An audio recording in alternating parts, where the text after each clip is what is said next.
Hello, and welcome to the Bubble Lounge edition of Wines on Wine. Today we're going to talk about all things sparkling, and as anybody who knows me can attest, I love sparkling wine. Why? Because it's so refreshing. Typically sparkling wines have a lot of acidity, and then the additional effervescence makes them incredibly refreshing and just makes you want to go back for more, and I always do go back for more.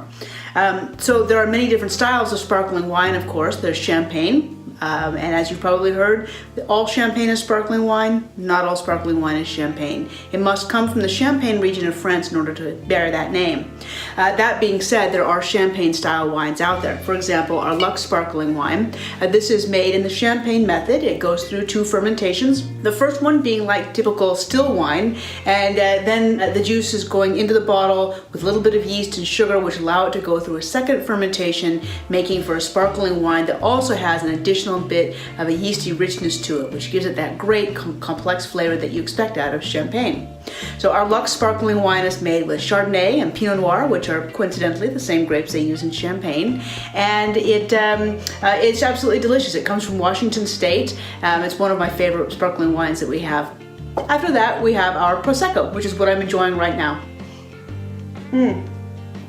So delicious. And you know, Prosecco is very different from champagne in the way that it's made, but it's similar to champagne in that you can't call it Prosecco unless it comes from a very specific region. Prosecco comes from the Veneto region of Italy. It's made with a grape called Glera.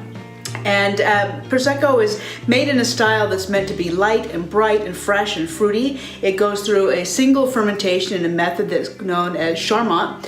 And what the result is this wine that has this very vibrant, juicy fruit flavor to it. It's not particularly sweet, but it's certainly vibrant and fresh and fruity.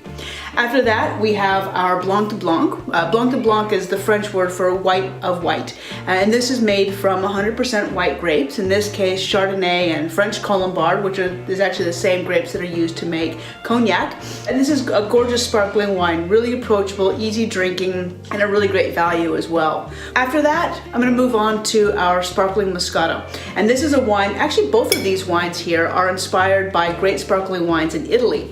The sparkling Moscato is inspired by Moscato d'Asti, which is a sparkling wine that you find in the Piedmont region that is typically really fresh and fruity, a little bit of sweetness. To me, great Moscato d'Asti and our sparkling Moscato both taste like canned peach juice. Just really, really yummy.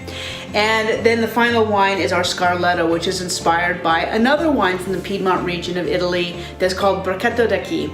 And Bracchetto has really juicy, fresh, yummy fruit, very vibrant. It goes great with chocolate, it's great by itself, and we're super thrilled to have Scarletto in the line of sparkling wines. As far as pairing with sparkling wine goes, there's a lot of options. We have a wide range of sparkling wines, and you can pair a lot of these with light, fresh food. Appetizers are fantastic, in particular fried foods. I really love a big old bowl of French fries with sparkling wine or even potato chips.